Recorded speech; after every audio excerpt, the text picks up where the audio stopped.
अस्सलामुअलैकुम जी, सुबह बखैर, good morning. आप देख रहे हैं रोही एट 10। मैं हूं आपकी होस्ट, आपकी दोस्त महाजबीन आबिद। उम्मीद करती हूं कि आप तमाम लोग जो देख रहे हैं, जो सुन रहे हैं, बिल्कुल ठीक ठाक होंगे, खैर खैरियत से होंगे। साल का हो चुका है इख्तिताम, नया साल is just around the corner 2022 और हमने बहुत सारे प्लान्स बनाए हैं। अगेन द सेम कॉन्सेप्ट कि न्यू ईयर रेजोल्यूशन क्या है, क्या गोल्स हैं, किन चीज़ों को ख़त्म करना है, किन चीज़ों को लाइफ में ऐड करना है। तो प्लानिंग इज़ वेरी इंपॉर्टेंट और उस प्लानिंग पे स्टिक रहना और मुस्तकिल मिजाज रहना होना बहुत ज़्यादा ज़रूरी है। डिसीजन मेकिंग कितनी इंपॉर्टेंट है ये भी आप सब लोग जानते ही हैं। तो मैं अक्सर एक बात करती हूँ कि हमने बहुत सारी चीज़ें जो प्लान की होती हैं अक्सर औकात वैसी नहीं जाती जैसा हमने प्लान किया होता है। तो उसके क्या आउटकम्स होते हैं, क्या कॉन्सिक्वेंसेज होते हैं, फिर उस सिचुएशन पे हमारा रिएक्शन क्या होता है, वो चीज़ बहुत मैटर करती है। तो आज के प्रोग्राम में, इस सेगमेंट में हम इसी चीज़ पर बात करने जा रहे हैं कि नया साल शुरू होने वाला है तो नई होप्स हैं, नई उम्मीदें हैं, कैसे चलना है, कैसे आगे बढ़ना है, किसको साथ लेकर चलना है और किसका सफ़र यहीं तक होगा, किसको आगे नहीं लेके जाना,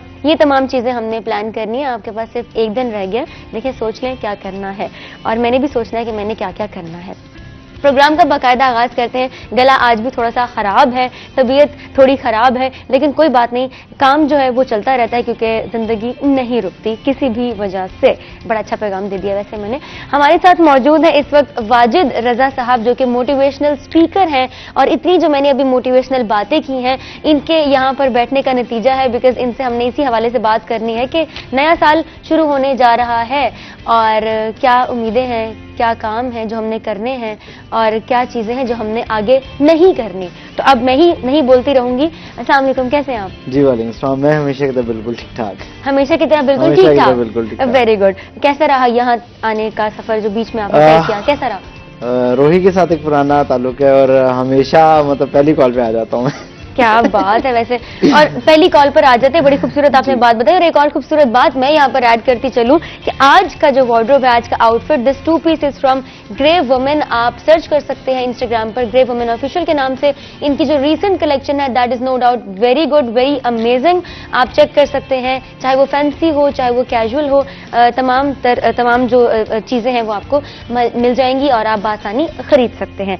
second guest, moving to the second guest, हमारे साथ मौजूद हैं Hashir. Hashir is a singer और हाशिर की जर्नी के बारे में भी हम जानेंगे कि हाशिर यहाँ तक कैसे पहुंचे हैं और आगे क्या क्या करना है नए साल में। This is very important to know. Hashir कैसे हैं आप? अल्हम्दुलिल्लाह, आपने? मैं बिल्कुल ठीक ठाक है।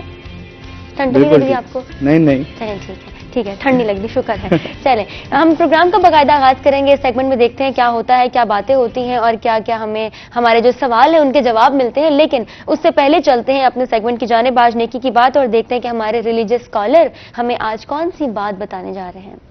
बिस्मिल्लाहिर्रहमानिर्रहीम। आज की अच्छी बात, बीमारी और इलाज का शरई तसव्वुर। कुरान करीम में अल्लाह तबारक व तआला फरमाता है, वाइज़ा मरिदतु फहुव यशफीन।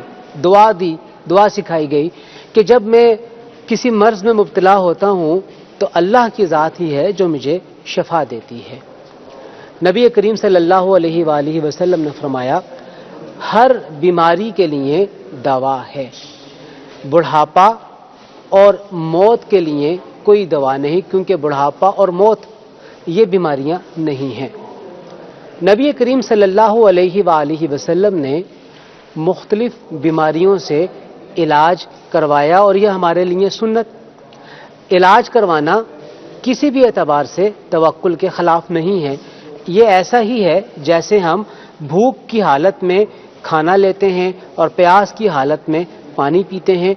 ऐसे ही जब हम किसी मर्ज़ में मुब्तला हो जाएं तो उस मर्ज़ को दूर करने के लिए हमें दवाई इख्तियार करना है। ये दवाई रूहानी वज़ाइफ की सूरत में भी हो सकती है और खाने पीने की अशिया की सूरत में भी हो सकती है। तो किसी भी तरीके से इलाज करना मना नहीं है। मर्ज़ असल में है क्या? इंसान की तबी कैफियत के बदलने का नाम मर्ज़ है। इंसान के जिस्म की एक हरारत लाजमी होती है, वो हरारत जब बढ़ जाए तो उसे बुखार हो जाता है, तो उसके लिए उसे किसी किस्म की दवाई इस्तेमाल करना है। हम मुख्तलिफ बीमारियों को पहले से आने से रोकने के लिए वैक्सीनेशन लगवाते हैं, तो इस वैक्सीनेशन लगवाने का अमल भी किसी भी एतबार से मना नहीं है। ठीक है जी, एक दफा फिर से आज हस्बे मामूल हमने एक नई बात सीखी और ये चीजें जानना, ये चीजें सीखना बहुत जरूरी है। प्रोग्राम का बाकायदा आगाज करते हैं। मैंने आपसे जिक्र किया कि हमारे साथ मौजूद है मोटिवेशनल स्पीकर वाजिद रजा। और कैसे हैं आप, ये तो आपने बता दिया, ठीक ठाक हैं, खैर खैरियत से हैं। और रोही के साथ आपका सफर जो है वो भी खूबसूरत रहा है अब तक। तो अब आगे क्या प्लान है? आगे इंशाल्लाह बहुत बेहतर होगा। वो मैं आपको बता रही हूँ कि बेहतर ही होगा। रोही के साथ तो बेहतर ही होगा, रोही के साथ बेहतरी होगी। आपकी जिंदगी जो है वो अच्छी रहेगी। यहाँ पर जब जब भी आप आएंगे वक्त आपका अच्छा गुजरेगा। लेकिन वैसे आपकी अपनी लाइफ के क्या प्लान है? लाइफ इस दफा 2022 जो है वो इंशाल्लाह एक बेहतर साल होगा मेरे लिए खास तौर पे, इसलिए कि कुछ चीजें नई जो है वो प्लान की हुई हैं इस साल के लिए। कुछ चीजें जो 2021 में थी उनको थोड़ा सा जरा पीछे छोड़ के और आगे चलने का टाइम है। हाँ। चीजें कुछ इस तरीके से, कुछ बिजनेस वेंचर्स या कुछ और जो हमारी चीजें हैं उनको हम लोगों ने प्लानिंग में अब लेकर आए हैं। यूथ डेवलपमेंट पे भी कुछ काम होने वाला है, स्किल डेवलपमेंट पे काम होने वाला है। तो इंशाल्लाह 2022 जो है वो ऑलमोस्ट इसको मैं जो है ना वो 60-40 कंसीडर करता हूँ कि 60% जो वर्किंग होगी वो फॉर माई सेल्फ होगी और जो 40% है वो इंशाल्लाह फॉर द यूथ। चलें, ये बड़ी अच्छी बात है कि आपने गोल सेट किए हुए कि मैंने तो ये करना है। तो हाउ वाज 2021? थोड़ा क्रूशियल था। मैंने जिससे भी ये सवाल किया, मैं अगर अपनी बात करूं तो it was crucial for me too. और जितना भी मेरा सर्कल है, जितने मेरे फ्रेंड्स हैं, उनके लिए भी इट वाज एन वेरी इसलिए कि चीजें बहुत सारी प्लान थी 2021 के लिए, सभी ने की हुई होती हैं। लेकिन ये हुआ कि कुछ अनएक्सपेक्टेड जो इवेंट्स है ना, फॉर एग्जांपल अगर कोविड की बात हम लोग करते हैं या कुछ भी, मतलब चीजें नॉर्मल नहीं थी। हाँ। या तो लोगों के लिए सुपर नॉर्मल थी या अब नॉर्मल थी। तो जिनके लिए सुपर नॉर्मल थी वो लोग सरवाइव कर गए, ठीक है, और जिनके लिए अब नॉर्मल थी वो अभी तक उसी फेज में कहीं ना कहीं स्टक है। तो हम हर साल बात करते हैं न्यू ईयर रेजोल्यूशन, ये आखिर है क्या? हर साल न्यू ईयर ये रेजोल्यूशन है, ये गोल है, लेकिन चीजें नहीं जाती वैसे जैसे हमने प्लान की होती हैं। चैलेंज पता है कि हमारी सोसाइटी के अंदर भी, और हम लोग जो बच्चों को चीजें सिखाते हैं ना, वो हम लोग सिखाते हैं ओवर द नाइट सक्सेस।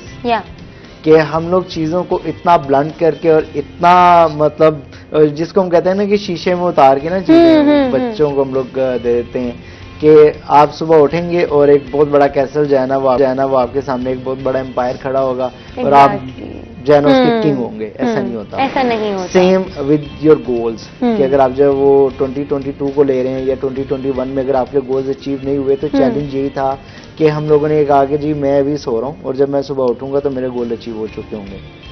इसमें एक चीज इंपॉर्टेंट है कि आप लोगों के लिए जो फर्स्ट 90 डेज हैं अपने ईयर के, वो बड़े इंपॉर्टेंट होंगे। फर्स्ट 90 डेज, हाँ। ठीक है, not according to the government के लिए जब वो 100 दिनों का प्लान आ रहा है, लेकिन 90 डेज प्लान हम लोग जो है वो एक्शन प्लान जरूर जो भी हमारे स्टूडेंट्स होते हैं उनको हम लोग जरूर देते होते हैं कि 90 डेज में आपने अपने टारगेट्स को किस तरीके से अचीव करना है और कैसे अचीव करना है। ये इसका तरीका जो है वो बहुत आसान है। आसान इस तरीके से है कि हमारे पास ना चैलेंज ये आता है कि हम लोग गोल सेट कर लेते हैं, लेकिन हमें ये नहीं पता होता कि लॉन्ग टर्म गोल्स कौन से और शॉर्ट टर्म गोल्स कौन से हैं। हम डिफरेंशिएट नहीं कर पाते, आइडेंटिफाई ही नहीं कर पाते। हम लोग सिर्फ ये कहते हैं कि जी गोल है, हाँ, और अचीव करना है, कितने टाइम में करना है उसकी कोई टाइम बाउंडेज नहीं, हाँ, है। गोल सेटिंग के लिए ना हम लोग बहुत सिंपल सी बात कहते हैं कि अगर आपके पास आपका गोल इन रिटन फॉर्म में है तो वो गोल है, अदरवाइज वो गोल नहीं है। ओके, पहले तो हमने गोल को डिफाइन कर दिया कि गोल अगर है तो ये है, जो है ना वो ये है कि अगर वो आपके पास इन रिटन फॉर्म में है, हाँ, ठीक है, और अटेनेबल है, ठीक है, मेजरेबल भी हो, मतलब उसकी कुछ स्पेसिफिकेशन है ना गोल की कि वो आप अचीव करना चाहते हैं इस साल में। मैं अगर जो है वो अचीव करना चाह रहा हूँ कि जी मैंने 100 करोड़ का जो है वो एक टारगेट सेट कर लिया कि इतनी अर्निंग मैंने इस ईयर के अंदर करनी है, लेकिन वो अटेनेबल नहीं है, मेरी फाइनेंशियल पोजीशन भी ऐसी नहीं है या मेरी फिजिकल पोजीशन भी ऐसी नहीं है कि मैं वो अटेन नहीं कर सकता, तो ऑटोमेटिकली मुझे क्या करना पड़ेगा, स्मॉल स्टेप्स पे आना पड़ेगा। एग्जैक्टली। तो स्टेयर्स अगर आपने क्रॉस करनी है तो आपको 1 by 1 स्टेप चढ़ना पड़ेगा। अदरवाइज अगर आप ये बस कि जी यहाँ से मैंने छलांग लगाई और बिल्डिंग पे, दिस इज नॉट पॉसिबल, वो पॉसिबल नहीं। हाँ, आप जा सकते हैं, बड़े मकाम पर जा सकते हैं, आप एक हाई पोजीशन अचीव कर सकते हैं, लेकिन for that you have to take the small steps. बिल्कुल। This is very important. अच्छा, हम हाशिर की जानिब बढ़ते हैं। Hashir is a guitarist, Hashir is a singer. Hashir क्या नहीं है? एक बुरा इंसान। ओके, वेरी गुड, क्या बात है, क्या जब ने। अच्छा हाशिर, कैसे शुरू किया ये? मेरी जर्नी बहुत पुरानी है, बचपन से कितनी ही। पुरानी है? Almost 14 to 15 year old. 14 to 15 15 year old. Okay. और यानी गिटार पे मैंने बहुत टाइम दिया है, वोकल्स पे बहुत टाइम दिया है। तो बेसिकली मेरा जो वर्क था ना, वो एम था अपने स्टाइल पे, जॉनरा पे। ओके, ठीक है। हाँ, तो मुझे शुरू से जो इंटरेस्ट है वो रॉक में है। Okay, not rock bad. Genre. और दूसरी चीज ये है कि यहाँ पे थोड़ी सी अवेयरनेस पे भी काम किया हमने। लाइक वर्कशॉप्स अरेंज किए हैं म्यूजिक पे पिछले साल। Last Okay. इंटरव्यू में हमने इसको डिस्कस किया था या वाजिद भाई के साथ मिलके। वाजिद भाई ने बड़ा साथ दिया मेरे इस मामले में। ग्रेट। तो बेसिकली वाजिद भाई ने मुझे फोन किया कि हाशिर आजकल क्या कर रहे हो। मैंने कहा वाजिद भाई काफी सारी सिचुएशन से गुजर रहा हूँ, लेकिन हार नहीं मान रहा। क्या बात लड़ है, रहा हूं। हिम्मत नहीं हारूंगा। बिल्कुल एग्जैक्टली। तो वाजिद भाई ने कहा कि अच्छा चलो ठीक है, लगे रहो। लेकिन फिर मैंने शेयर किया, मैंने कहा वाजिद भाई मेरे पास एक प्लान है। हाँ, वाजिद भाई ने सुना और सुन के अप्रिशिएट किया, और अप्रिशिएट करने के बाद एक वीक में हमने उस पर इम्प्लीमेंट किया। 1 week? Just in 1 week. Within 1 week आपने इम्प्लीमेंटेशन भी इम्प्लीमेंट कर दिया हमने उस पे। और इवन के हमने वो प्लान कुछ ऐसा था कि हम नहीं चाहते थे कि कोई कॉपी करे। ओके। इवन के 2 दिन पहले जब वाजिद भाई ने लगाया तो किसी ने ऑलरेडी उस पे इम्प्लीमेंट करने की कोशिश की थी, लेकिन उसे प्लान समझ नहीं आया था। ओके ओके, क्योंकि ये तो बड़ी अच्छी बात है। हमने प्लान में अपनी तरफ से इम्प्लीमेंट कर दिया। बहुत तेज है हाशिर, ये अभी भी प्लान नहीं बता रहे। मैं खुद पिक नहीं कर पा रही हूँ कि आखिर ऐसा क्या प्लान था। बेसिकली मैंने ना मुल्तान से काफी सारे आर्टिस्ट को इकट्ठा किया था okay for a musical workshop. Okay. For कि मैं जानना चाह रहा था कि लोगों के माइंड में चल रहा क्या है। यहाँ पे मैं आपको बताऊं कि इंसान 2-3 कोड करके, यानी कि म्यूजिक में ना 2-3 कोड करने के बाद गिटार के, हाँ। वो ऐसे चलता है जैसे पता नहीं क्या उसने कर लिया। बस मैं ही मैं हूँ। मैं ही मैं हूँ। और इतनी मिसालें हैं ना यहाँ पे, और वैसे ही रुलते फिर रहे बेचारे वो। लाइक कि ये एक लर्निंग है, सारी जिंदगी चल रही, लाइफ टाइम लर्निंग। ठीक है। मैं अगर इतना करने के बाद भी ये लफ्ज बोल रहा हूँ तो उन लोगों को इस बारे में सोचना चाहिए। बिल्कुल, ठीक है, कि वो जो 3 कोड करने वाले और फिर वो ऐसे चलते हैं कि आप है कौन, ये वो, हाँ। बड़ा एटीट्यूड होता है। हाँ। लेकिन देखें, मैंने एक चीज देखी है कि आप जब डाउन टू अर्थ होते हो ना, हर चीज आपके पास चल के आती है। Exactly, this is a fact. ठीक है। आप आज किसी के साथ बुरा करते हो और अगला बंदा It will come back कभी to भी you. बुरा, यानी कि आर्टिस्ट तो एक ऐसी चीज है कि उसने खुशी देनी है, उसने एक फील देनी है, उसने एक याद देनी है। या ठीक है, बिल्कुल। जो आपके साथ सारी जिंदगी चलेगी। एक वक्त देता है आपको, लाइक के वाइब दे के जाता है। Yes. हमारी कोशिश यही है, मेरा तो ये यानी कि मैं एक राइटर भी हूँ, मैं अपने Nice. सॉन्ग्स मैंने अपना खुद लिखा है, कंपोजिशंस मेरी अपनी है। लेकिन इंशाल्लाह ताला ये अगला साल जो होगा ना मेरे लिए बहुत अच्छा होगा। मेरा पहला जो एल्बम का पहला सॉन्ग है वो रिकॉर्ड हो गया। ग्रेट, ठीक है, और उसकी वीडियो माशाल्लाह। इंशाल्लाह ताला मैंने कल, यानी कि जब मुझे पता लगा कि मैंने आ जाना, तो मैंने सोचा मैं अनाउंस कर दूं। तो टीजर का मैं कंफर्म नहीं कह सकता, लेकिन 7 मार्च इज फाइनल। 7 मार्च इंशाल्लाह। ग्रेट, इंशाल्लाह। और बाकी ये है कि जो लोग बिल्कुल, ये 90 डेज प्लान है। ये 90 डेज जो है प्लान। ना, वो ये हाँ, अपना उन्होंने song launch किया है। हाँ बिल्कुल, उन्होंने सेट कर लिया गोल कि मैंने ये करना है, and this is the date and you will see that very और सून। मजे की बात पता क्या है, मैंने इस साल के शुरू में ना अपने एक पेज पे लिखा हुआ था कि मैंने इस साल क्या करना है। क्या बात है। मेरी डायरी भरी पड़ी हुई थी। हाँ। मैंने कहा था कि अगर मैं सिर्फ और सिर्फ जहन में बनाऊंगा ना कि हाँ मैंने ये करना है, तो वो जहन से निकल जाता है। निकल जाता है। मैं रोज वो बिल्कुल डायरी सही देखता बात था, जब भी मैंने कुछ लिखना होता था मैं उस डायरी पे देखता था कि मैंने ये करना है। लेकिन अल्हम्दुलिल्लाह मैंने वो कर लिया है, वो लॉन्च अगले साल होगा। नहीं, ये अच्छी बात है कि आपने कर लिया, उस पर काम तो कर लिया है ना। बहुत सारे लोग तो ये भी नहीं कर पाते, इंक्लूडिंग मी। मैं तो कहती हूँ ये करूंगी वो करूंगी, अगले दिन क्या मैंने क्या कहा था मैं तो भूल गई। तो वो सारी चीजें जो वो मेरे अपने ही माइंड में मिक्स हो जाती हैं। अच्छा Hashir, you are a writer, you are a composer, you are a guitarist, you are a singer, तो so many things in one person, one man army. तो आप हमें क्या आज सुनाने जा रहे हैं, ताकि हम जो है ना मूड जरा हमारा फ्रेश हो जाए मजीद, और फिर हम आए ना जरा नए साल के ऊपर और चैलेंजेस के ऊपर बात करें। सो गुड, मतलब बहुत कमाल, बहुत आला। माहौल ही चेंज हो गया है। मैं तो बाहर ही नहीं पा रही हूँ, बाहर आ पा रही हूँ उस वाइब से। Hashir amazing, thank you so much. This was the first time, the first interaction, और पहला मैंने आपसे ये गाना सुना एंड आपने खुद लिखा है? नहीं, ये वाला जो है ये कंपोजिशन है ईपी बैंड की। मैंने जो मेरी कंपोजिशन है ना, वो इंशाल्लाह ताला आई होप सो के नेक्स्ट इंटरव्यू में थोड़ा बहुत इंशाल्लाह, but this was very good, the confidence, the vibe. मैं अभी तक उससे बाहर नहीं आ पा रही ऑनेस्टली। जब मैं सबकी म्यूजिक सुनती हूँ, ऐसी कोई आवाज सुनती हूँ ना, मैं बस खो जाती हूँ, फिर मुझे उसे वापस निकलने में ना थोड़ा वक्त लगता है। तो अभी बहुत कुछ और भी हमने सुनना है, मुझे बस मैं फैन हो गई आपकी, अब आप फैन में से एक फैन मुझे भी कंसिडर करें। चलें, ये बड़ी अच्छी बात हो गई है। नया साल नई उम्मीदें, वाजिद रजा साहब क्या किया जाए? बहुत सारी चीजें हम प्लान करते हैं, सबसे बड़ा चैलेंज ये होता है कि you plan something and when you get to that point, चीजें उस प्लान के मुताबिक नहीं चलती हैं, जैसे ये डिसअपॉइंट हो गई, मैं बस आइंदा कभी कुछ प्लान नहीं करूंगी। ये क्या है? ये मेरी कहानी है। देखिए, ये हर शख्स की कहानी है, ठीक है? थैंक गॉड मैं इसमें अकेली यू आर नहीं हूं। Not the single one. Challenge ये है कि हम सबके साथ ही ये होता है। अब इम्पॉर्टेंट चीज ये है कि जैसे हम लोगों ने गोल की डेफिनेशन को सेट किया ना, इसी तरीके से हम लोगों ने ना गोल्स को भी सेट करना होता है, ठीक है? कि हम लोग अपने पास इन रिटर्न, अब जैसे इन्होंने कहा कि मैंने उसको डायरी पे लिख दिया, मैं अपने आपको रिमाइंडर्स देता था, रिमाइंडर्स हैं। इसी तरीके से हम लोगों ने जो अपने गोल्स सेट करने होते हैं, तो उसमें मेजरेबल और अटेनेबल की जो एक कैपेसिटी है ना, वो आपके उस गोल के अंदर होनी चाहिए। क्या आपने विद इन 90 डेज या नेक्स्ट ईयर में आपने कौन सी चीजें ऐसी हैं कि जिनको आपने प्लान करना है, उनको आप राइट डाउन कर रहे हो, उनके ऊपर फिर डेली की वर्किंग है। हमारा शरीर ये है कि हम लोग जो है ना खुदा भरोसे हम हर काम करते हैं। हम पाकिस्तानी जो है ना, और बीइंग हम मुस्लिम भी, हम हर काम जो है ना वो खुदा भरोसे करते हैं। अभी जब नेकी की बात हो रही थी, तो उसमें उन्होंने कहा कि हम लोग इलाज के लिए पहले वैक्सीनेशन करवाते हैं। हम लोग उस जो है ना वो बीमारी से बचने के लिए प्रिवेंशन जो है ना वो पहले है। तो इसी तरीके से जो आपके गोल्स हैं उनकी सेटिंग भी पहले है। बिल्कुल, कि आपने ये देखना है कि इस साल के अंदर या पिछले टास्क आपके कौन से रहते हैं। हमारा शरीर ये कि हम लोग जब एक काम शुरू करते हैं ना, तो साथ ही दूसरा काम भी शुरू कर लेते हैं। हमें ये लगता है कि मैं हरफन मौला हूँ, ठीक है, मैं बिंगा वाजिद, मैं हरफन मौला, और मुझे हर काम आता है, तो मैं सब कुछ कर लूंगा। अब वो क्या है कि एक काम शुरू किया, साथ ही आपको पता लगा यार दूसरा काम भी शुरू करना था, ठीक है, वो भी आपने स्टार्ट कर दिया, पहला काम वहीं स्टक हो गया।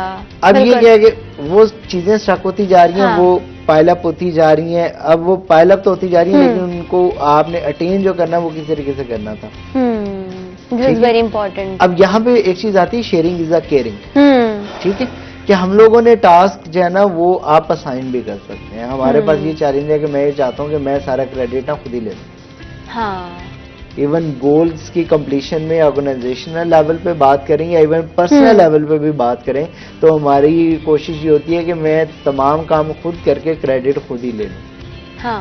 तो पर्सनल डेवलपमेंट में भी आपको कुछ टास्क दाएं बाएं के लोगों को आपको देने पड़ते हैं कि भाई आपने मुझे रिमाइंडर देना है, आपने मुझे बताना है, या कहाँ तक हम लोग जो वो बिल्कुल साथ चल सकते हैं, कहाँ तक हमारी जो वो चीजें सेम होंगी। क्यों हम लोग एक जो है ना वो सोसाइटी के अंदर रह रहे हैं, ग्लोबल विलेज है, वहाँ पे हमारे कंसर्न्स जो है ना वो म्यूचुअल है। एग्जैक्टली, ये चीज बड़ी इंपॉर्टेंट है कि अगर आपके गोल्स हैं तो आपके साथ वालों के भी कुछ गोल्स हैं। इसीलिए जो 40% है हम लोग उसकी तरफ भी आते हैं कि अगर मेरे 60% जो है वो मैंने अपनी पर्सनल डेवलपमेंट के ऊपर काम करना है, जो 40% जो यूथ पे काम करना है ना, वो बेसिकली ये है कि मेरे जो गोल्स हैं उनमें कौन से लोग मेरे साथ अटैच होके उसको अकम्प्लिश कर सकते हैं। फिर एक चीज जो बहुत इंपॉर्टेंट है वो ये है कि हम लोग ना अपने आप को पैट नहीं करते, We don't appreciate ourselves. हम लोग अक्सर ये सवाल करते हैं बच्चों से कि आखिरी दफा अपने आप को शाबाश कब दी थी आपने, और उस टाइम बच्चे ना यूं करके देखना शुरू कर देते हैं कि ये क्या सवाल किया।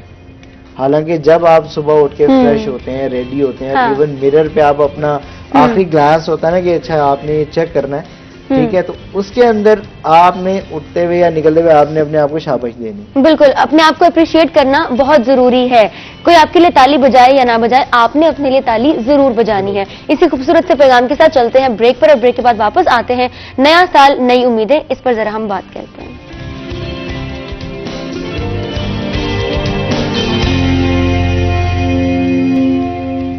वेलकम बैक जी। ब्रेक से हम वापस आ चुके हैं। आपको खुशामदीद कहते हैं रोही एट 10 में, और हमारे साथ इस सेगमेंट में मौजूद है वाजिद रजा साहब जो कि मोटिवेशनल स्पीकर हैं, और टॉपिक ये है कि नया साल है, नई उम्मीदें हैं, और looking to the bright side obviously हमने बिगर पिक्चर को देखना होता है और पॉजिटिव साइड पर ज्यादा फोकस करना होता है, बट वहां तक जाते जाते we can not ignore the negative elements. Obviously हम बात कर लेते हैं कि मैं यहां तक पहुंच गया, लेकिन स्ट्रगल की बात कोई नहीं करता। जो बीच में आपने इतना स्ट्रगल किया होता है, जो इतना एक सफर तय किया होता है, हर कोई ये देखता है बहुत बड़ा सिंगर है, बहुत बड़ा अफसर है, लेकिन वो कैसे पहुंचा, उसने वो उस पोजीशन को कैसे अचीव किया, हम उस जर्नी को इग्नोर कर देते हैं, निग्लेक्ट कर देते हैं। इस पर भी हम बात करेंगे।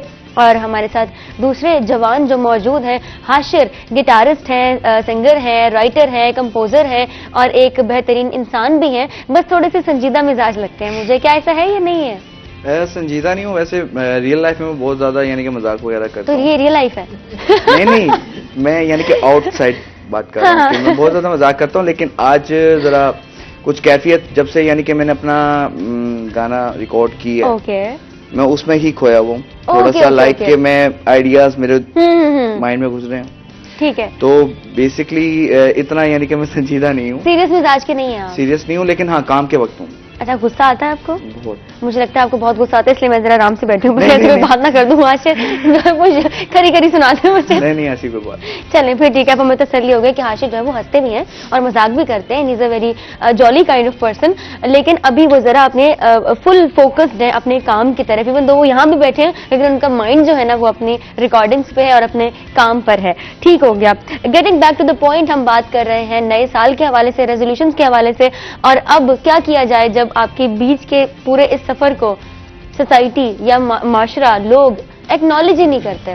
वो बस यही देखते हैं आपने ये पोजीशन अचीव कर ली है, ओहो इसकी जिंदगी तो बड़ी हसीन है, बड़ी खूबसूरत है, इसके पास तो कोई टेंशन ही नहीं है।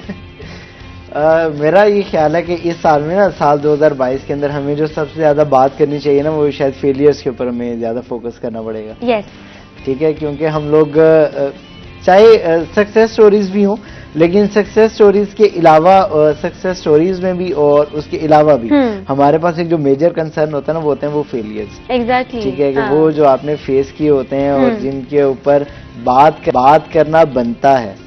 ठीक है, अनफॉर्चुनेट, आपने बिल्कुल सही कहा कि हमारी जो सोसाइटी है ना वो ये देखती है कि ओके ये फाइनल पोजीशन पे बैठा हुआ है, तो उनके भी माइंड में यही होता है कि अच्छा ये सो के उठा था तो इसके पास ये पोजीशन थी। ऐसा नहीं है।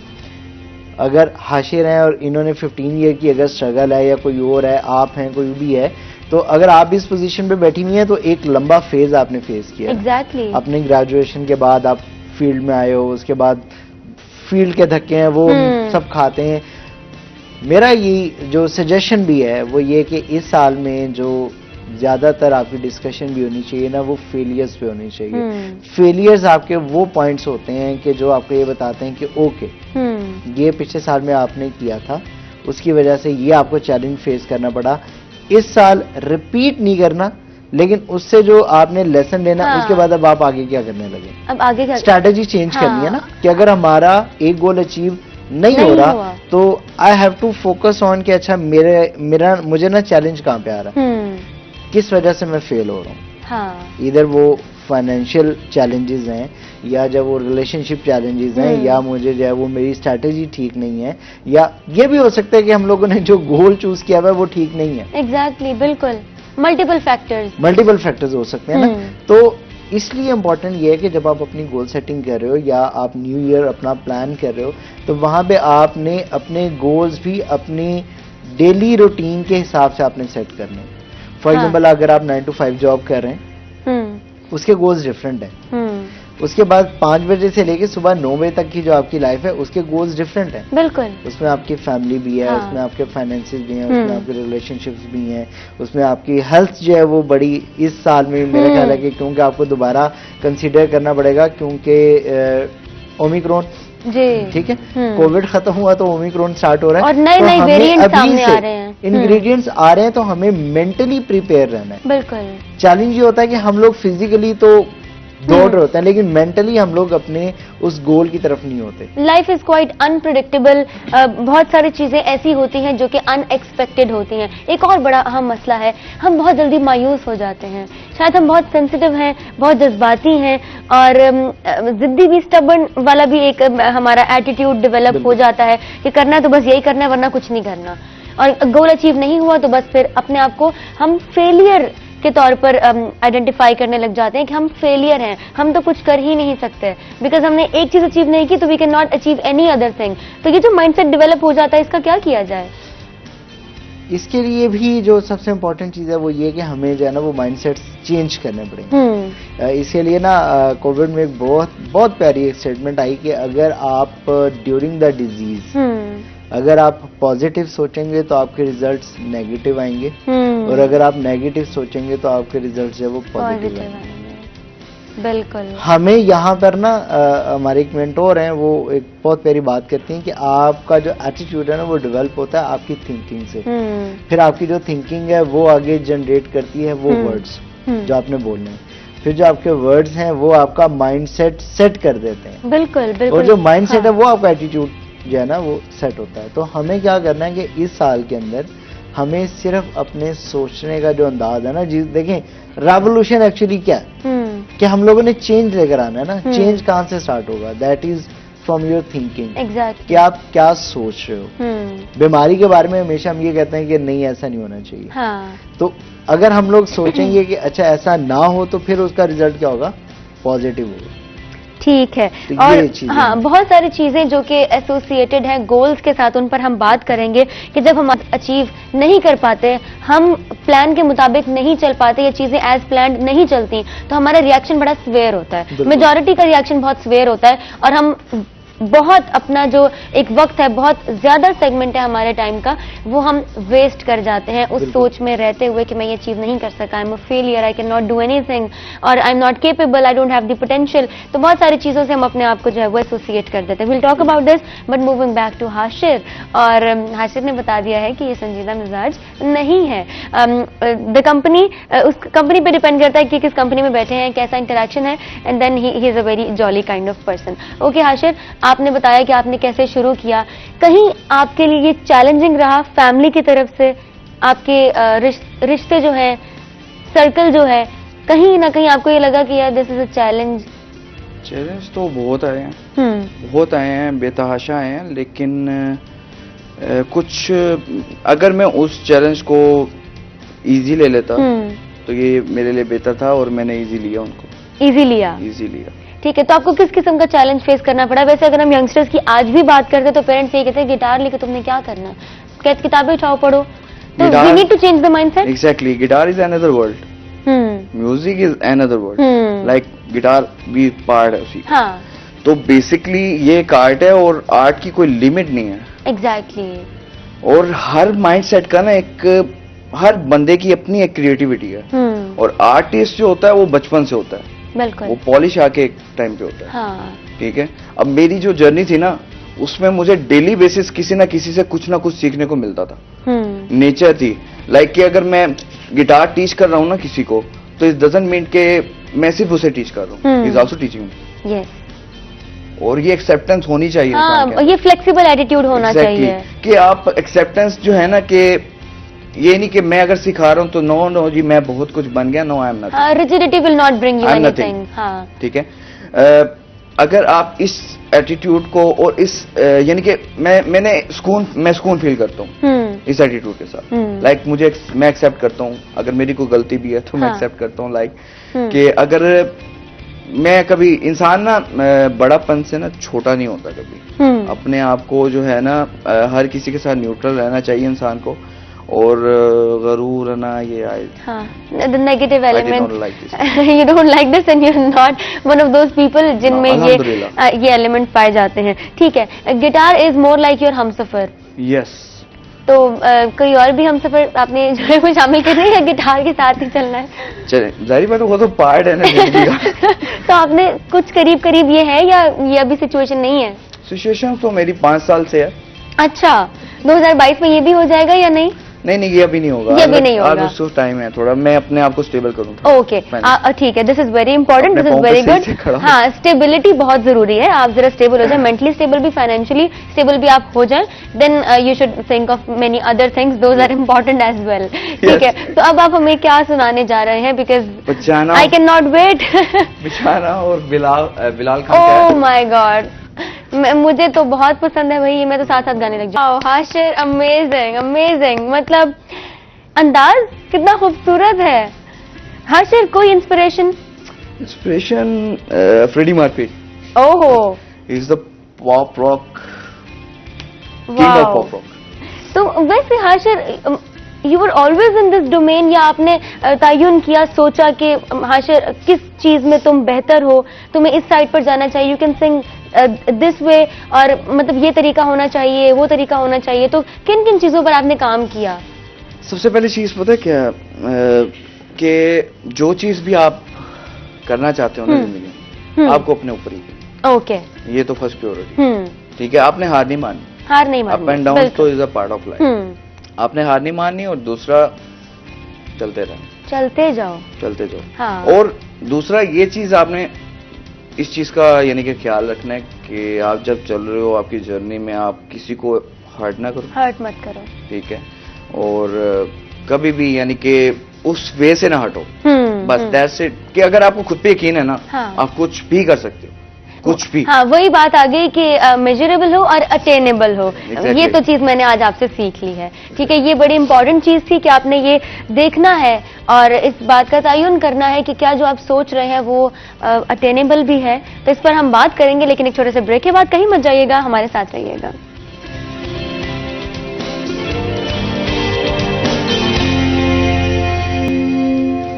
वेलकम बैक जी, आपको एक दफा फिर से खुशामदीद कहते हैं रोही एट 10 में। ब्रेक से हम वापस आ चुके हैं। गला थोड़ा खराब है लेकिन कोई बात नहीं, लाइफ इज अनएक्सपेक्टेड, अनप्रेडिक्टेबल। हम ये सोच रहे होते हैं कि सब कुछ बिल्कुल ठीक चलेगा, लेकिन मीनवाइल आपका गला जो है वो आपका साथ छोड़ देता है, तो आपकी आवाज जो है वो ऐसी हो जाती है जैसे अभी मेरी हुई हुई है। तो नेवर माइंड, कोई बात नहीं, लाइफ चलती रहती है।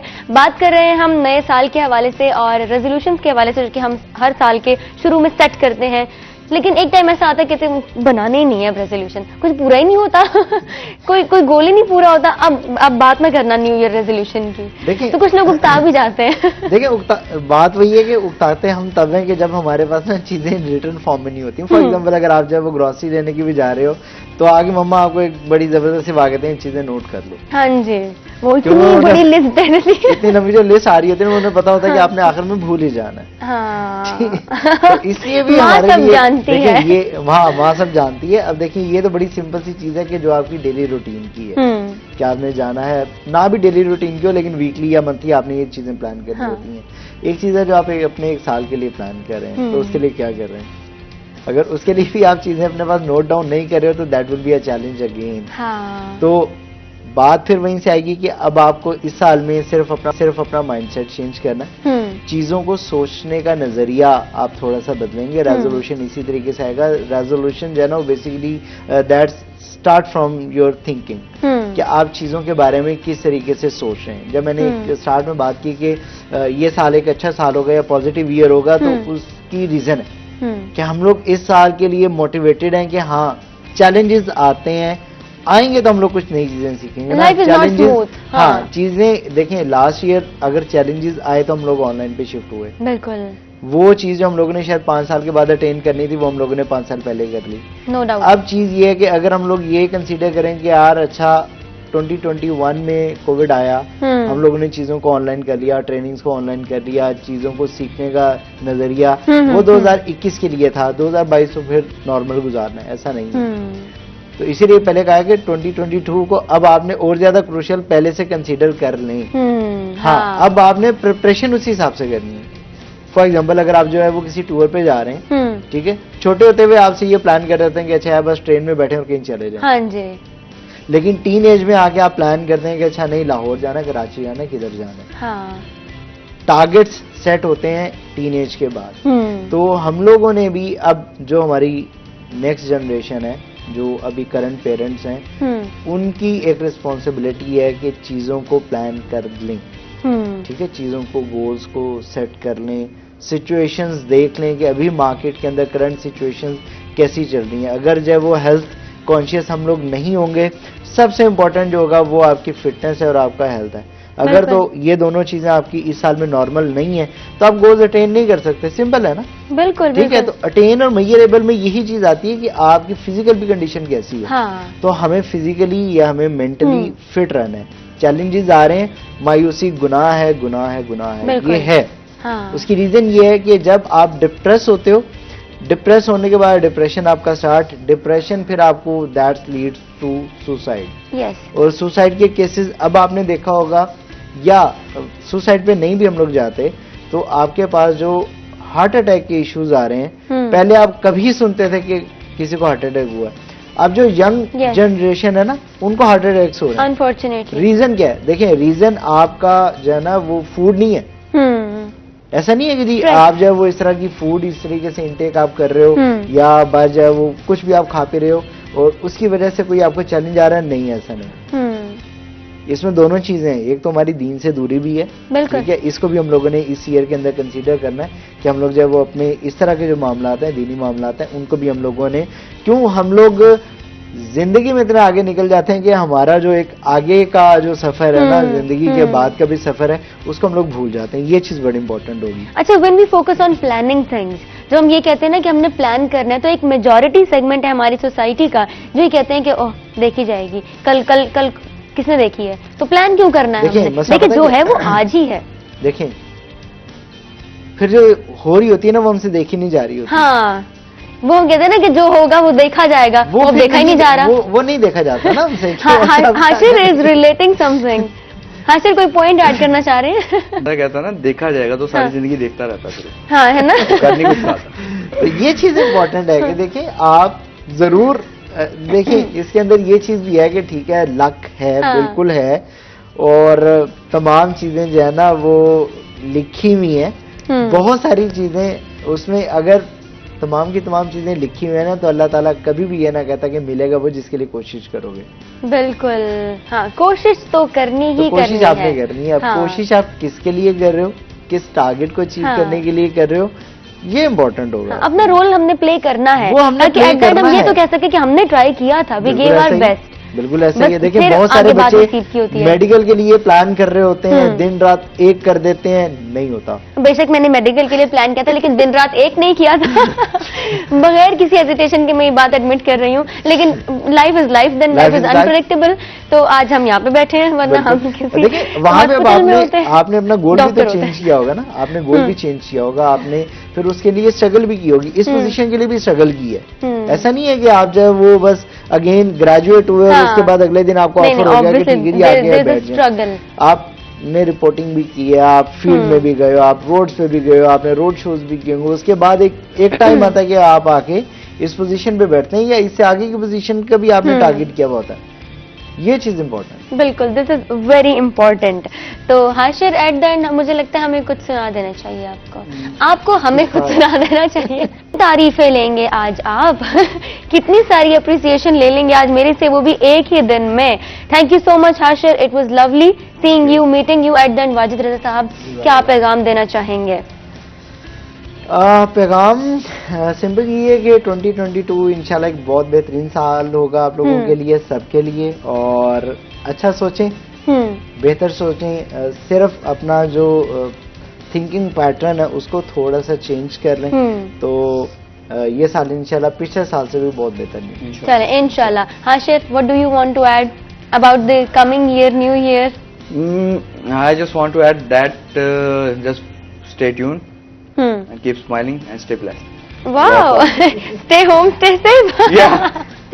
अच्छा जी, एट द एंड मैं भी एक बात ऐड करती चलूं कि फहमीदा रियाज कहती हैं, फैज कहते हैं, कुछ लोग तुम्हें समझाएंगे, वो तुमको खौफ दिलाएंगे, जो है वो भी खो सकता है, इस राह में राहजन है इतने, कुछ और यहाँ हो सकता है, कुछ और तो अक्सर होता है, पर तुम जिस लम्हे में जिंदा हो, ये लम्हा तुमसे जिंदा है, ये वक्त नहीं फिर आएगा, तुम अपनी करनी कर गुजरो, जो होगा देखा जाएगा। लेकिन अगर हो गया और वो देखा ना गया तो फिर आपने मुझे नहीं पकड़ना, ठीक है? ये भी मुझे अच्छा लगता तो मैंने सोचा आपसे शेयर कर दो। तो इसी के साथ thank you so much for the precious time जो आपने दिया, और जल्द से जल्द आपसे दोबारा मुलाकात होगी। अपना ढेर सारा ख्याल रखिएगा। अगले सेगमेंट की जानिब बढ़ते हैं, लेकिन उससे पहले लेते हैं यहाँ पर एक छोटा सा ब्रेक। कहीं मत जाइएगा, हमारे साथ रहिएगा।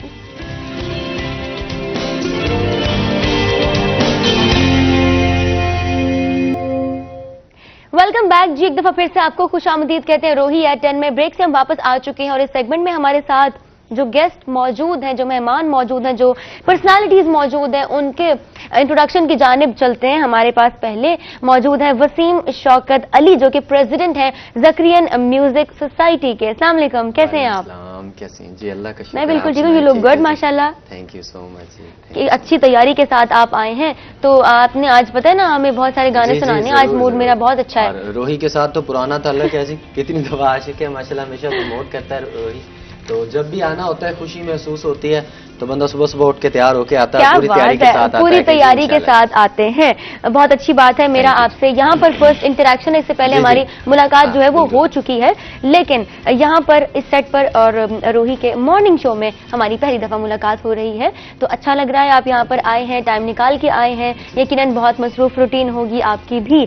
और दूसरी जानिब हमारे गेस्ट जो मौजूद हैं, इनका भी तारुफ करवाते चलूं। खालिद बशीर भट्ट साहब, रीजनल चेयरमैन वापडा एम्प्लॉयज पैगाम यूनियन। अस्सलाम वालेकुम, कैसे हैं आप? वालेकुम सलाम जी, खैरियत से हैं? अल्लाह का शुक्र, ठीक ठाक हैं? कोई प्रॉब्लम तो नहीं हुई आपको आने में? नहीं, कोई प्रॉब्लम तो नहीं, यहाँ भी कोई प्रॉब्लम नहीं होगी। इंशाल्लाह जी, बिल्कुल आपने कंफर्टेबल रहना है। ओके वसीम, जरा मुझे पहले ये बताएं क्या चल रहा है लाइफ में? लाइफ में फिलहाल तो म्यूजिक कर रहे हैं, म्यूजिक आपको पता है। मौसीकी चल रही है? मौसीकी बिल्कुल जी। अब अपने मेरा ऑफिशियल सॉन्ग आने वाला है इंशाल्लाह good, जनवरी के पहले माशाल्लाह। वीक में ही आ रहा है जी, तेरा सांवला जा रंग। तो क्या इंशाल्लाह बात वर्ल्ड है। वाइड उसे रिलीज करेंगे किसी अच्छे यूट्यूब चैनल पर। तो बस आप सबका सपोर्ट चाहिए होगी उसमें। बिल्कुल, हम तो आपके साथ खड़े हैं, हम आपकी सपोर्ट में ही यहाँ पर मौजूद हैं। तो कितना टाइम लगा इस सॉन्ग पे? असल में वैसे तो देखा जाए तो इतना ज्यादा टाइम नहीं लगता मुझे, लेकिन मेरा ये सॉन्ग बहुत ज्यादा लंबा हो गया। वो ऐसे कि कोविड से पहले मैंने इसका ऑडियो किया था। ओके। इसका ऑडियो मैंने कोविड से पहले किया, उसके बाद आपको पता है कोविड आ गया, तो ये लॉकडाउन। तकरीबन 1.5 साल जो हुआ उसके अंदर वो ऑडियो पड़ा रहा। मैंने कहा चलो वीडियो, आपको पता है लोकेशंस वगैरह भी बंद थी, ऊपर से ये सब चीजें बिल्कुल ही खत्म हो चुका था जी। बिल्कुल म्यूजिक बिल्कुल ही खत्म हो चुका था, क्योंकि उसके आपको के सामने था सब कुछ। तो फिर जैसे ही ये कुछ हालात मामूल के मुताबिक आए हैं, वापसी रूटीन हुई है, तो मैंने वीडियो किया है और अब इंशाल्लाह जी जनवरी के स्टार्ट में ही इसको रिलीज करेंगे। क्या बात है, नया साल और नया गाना। और उम्मीद है जी मेरे सब फैंस को और सुनने वालों को बहुत पसंद आए। जरूर इंशाल्लाह, क्यों नहीं। आपका गाना है, आपकी कोशिश है, आपका काम है, इसको क्यों नहीं सराहा जाएगा। इस पर बात करेंगे, आपकी पूरी जर्नी के बारे में हम बात करेंगे आज, इन डिटेल बात करेंगे।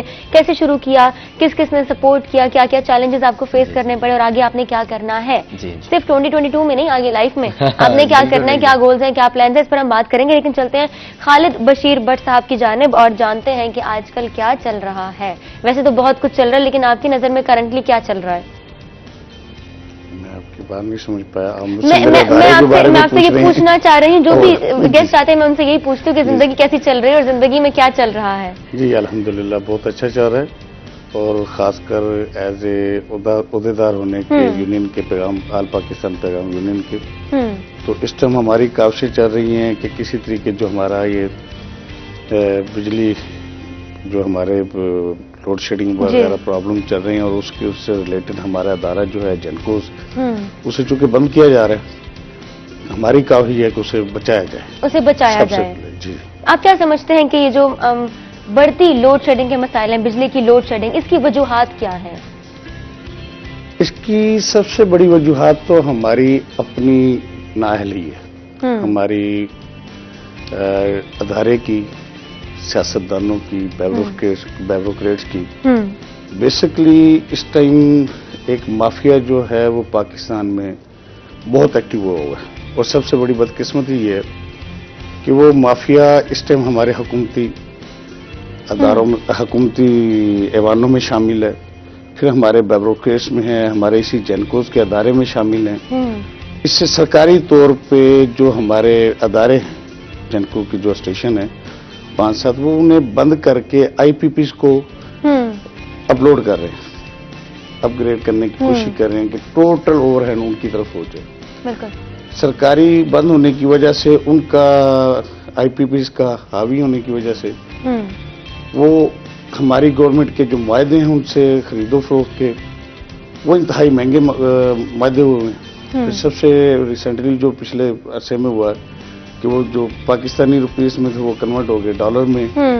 वो अब पोजीशन ये बन रही है कि हम लोग हमारा जो मिनिस्ट्री है वो इनसे खरीदती महंगी है, आगे हम आवाम को सस्ती दे रहे हैं। और आपको पता है कि हमारे पास तकरीबन 50+ लोग हैं जो 300 यूनिट से नीचे के यूनिट्स पे वो आ रहे हैं और उन्हें फिर सब्सिडी भी दी जा रही थी। उस आपस में जो लेना और आगे बेचना उसमें जो फर्क आ रहा है हमारा उसी वजूहात की वजह से ये अपना आईपीपी से महंगे लेना, उसका हमारा गर्दिशी कर्जे बढ़ना, हमारे सरकारी यूनिट का बंद होना, फिर मुसलसल खसारे में जाना, इन्हीं वजूहात की वजह से हमारा जो सप्लाई है वो हम कम से कम हो रही है। सप्लाई कम से कम हो रही है। हमारे पावर और सरकारी जो उनसे वो बंद किए जा रहे हैं, बल्कि बंद किए हुए हैं। इस टाइम तकरीबन सारे बंद हैं और ये हमारी सबसे बड़ी बदकिस्मती है, यही मेन वजह है। बिल्कुल, नो डाउट एक अलार्मिंग सिचुएशन है। तो अभी वापडा के ज़ेर तमाम नए थर्मल जो पावर हाउसेज हैं इनको लगाने की बजाय जो मौजूदा पावर हाउसेज हैं उन पर क्यों नहीं काम किया जा रहा? आपने जेनकोज की बात की, तो आवाम को आप बताना चाहेंगे व्यूअर्स को कि जेनकोज है क्या? जी, ये हमारी जेनकोज आल पाकिस्तान ये जो सरकारी पावर हाउस है, मैं आसान अल्फाज में बताता हूँ, जितने भी हमारे सरकारी जनरेशन कंपनियां हैं, पावर हाउस हैं, हाँ। वो जेनकोज कहलाती हैं। ओके। अब सूरत मैंने आपको पहले बता चुका हूं कि इसकी बंदिश की असल वजूहात यही है कि हमारे जो आईपीपीज वाले हैं इनके, मैं अब वाज़ेह कहूंगा कि हम में इनके एजेंट आए बैठे हैं आईपीपीज के, वो पूरा कंट्रोल करना चाहता है यहाँ पाकिस्तान में एनर्जी सेक्टर में। उन्हीं की वजूहात की वजह से ये हमारे हुकूमती अदारे इस पे तो है। पुराने, आप मुझसे सवाल करेंगे पुरानों को क्यों नहीं अपग्रेड किया जा रहा? एग्जिस्टिंग जो एग्जिस्ट कर रहे हैं वो इन्हीं माफिया की वजह से उसे बंदिश की तरफ ले जा रहे हैं, बिल्कुल डिक्लाइन की तरफ, बिल्कुल उसे बंद कर रहे हैं, डिसमेंटल किया जा रहा है हमारे सरकारी पावर हाउस को। ये नहीं माफिया की वजह से आईपीपी इस पे कंट्रोल करना चाह रहा है ताकि टोटल, जो पिछले दिनों भी एक बार ऐसा हुआ था कि आईपीपी ने, ये इमरान खान साहब की हुकूमत आई थी, उस वक्त इनकी बारगेनिंग चल रही थी यही गर्दिशी कर्जों के मामले में, लेन देन के मामले में, तो उस वक्त भी इन्होंने अपने यूनिट बंद किए। तो उस मौके पे भी हमारे सरकारी पावर हाउस बंद होने के बावजूद बंद किए जा रहे थे, फौरी तौर पर उन्हें चलाया गया। जो हमारी पाकिस्तान में सूरत हाल बन रही थी लोड शेडिंग की, उसे कंट्रोल किया गया सरकारी पावर हाउस से, जहां उन्हें भी एहसास हुआ कि ये जब तक ये सरकारी पावर हाउस होंगे तब तक वो पाकिस्तान में अपने कदम नहीं जमा पाएंगे एनर्जी सेक्टर में।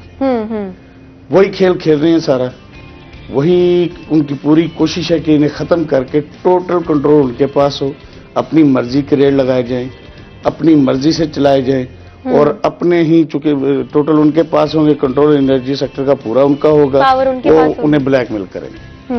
बैड लक हमारी ये है कि हमारे ये आईपीपी के कई मालकान ऐसे जो हमारी हुकूमत में, इसमें ऐवानों में मौजूद है, गैर मुंतखब लोग हैं काबीना में, जो हमारे ही अपने पावर हाउस के मालिक होने, प्राइवेट पावर हाउस के मालिक होने के साथ साथ हमारे लिए पॉलिसियां बना रहे हैं अवाम के लिए।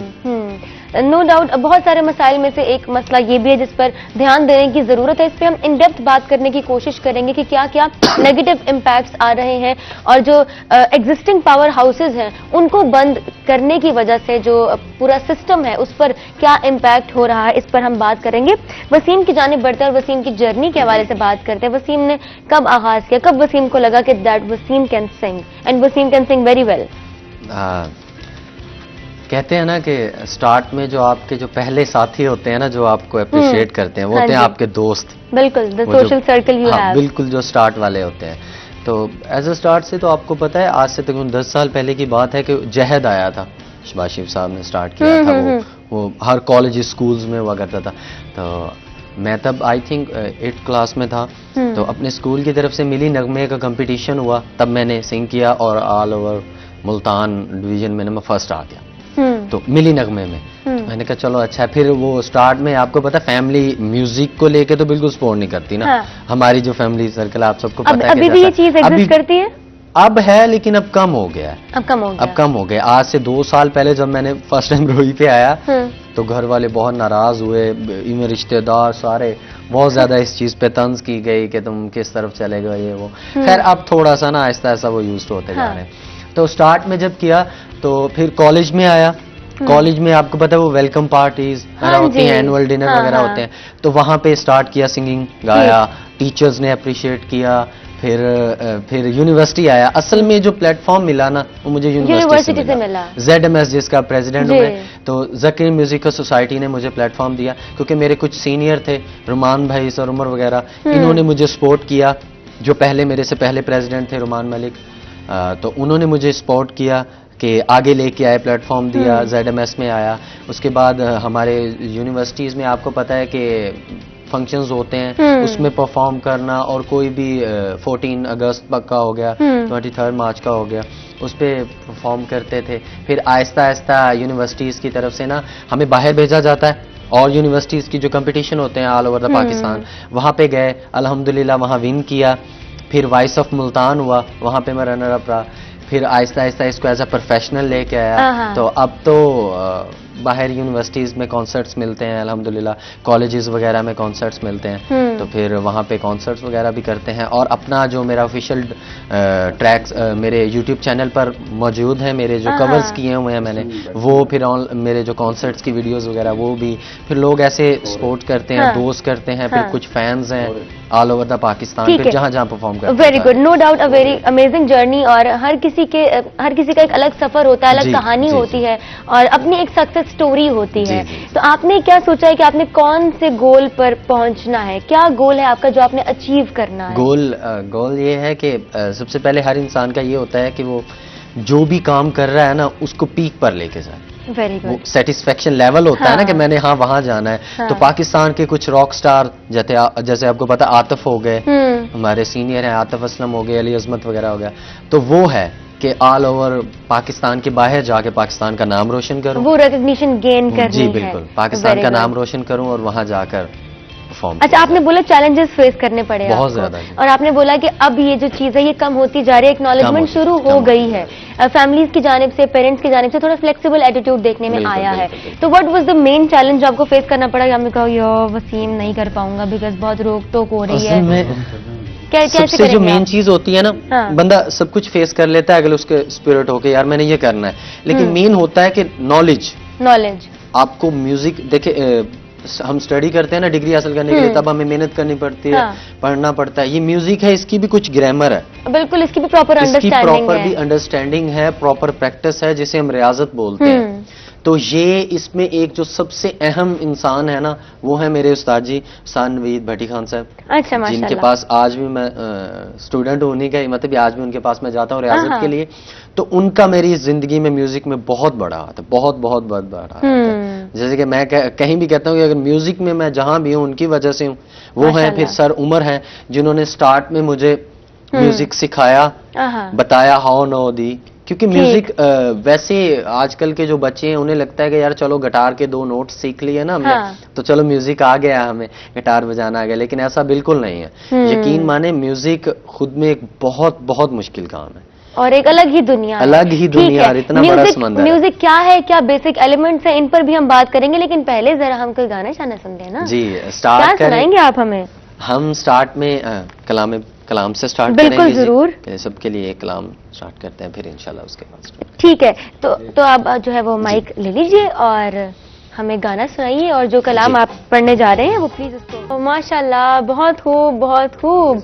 म्यूजिक के बेसिक एलिमेंट्स पर हम बात करने जा रहे हैं, और आपसे और भी बहुत कुछ सुनेंगे, बहुत कुछ जानेंगे, लेकिन बढ़ते हैं खालिद बशीर भट्ट साहब की जानिब, रीजनल चेयरमैन वापडा एम्प्लॉयज ऑल पाकिस्तान पैगाम यूनियन।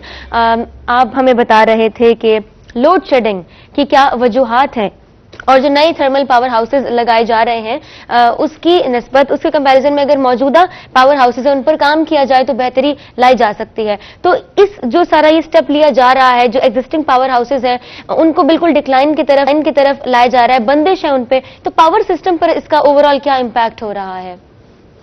बड़ी सादा सी बात है। यकीनी है कि जब हमारे सरकारी पावर जो सस्ती बिजली मुहैया कर रही है, वो सेक्टर आपका खत्म हो जाएगा। जो हम आईपीपी से ले रहे हैं महंगी तरीन बिजली, वो उसके हमसे अखराजात बढ़ेंगे, गर्दिशी कर्जे बढ़ेंगे, वही हम नेपरा जो उसी के हिसाब से अपना यूनिट रेट निकालेगा, वो आवाम से लेगा, ज्यादा महंगाई बढ़ेगी, बिजली का रेट बढ़ेगा। इसकी सबसे वजह एक तो हमारे यही पॉलिसी नहीं, प्रॉपर तवज्जो नहीं दी जा रही।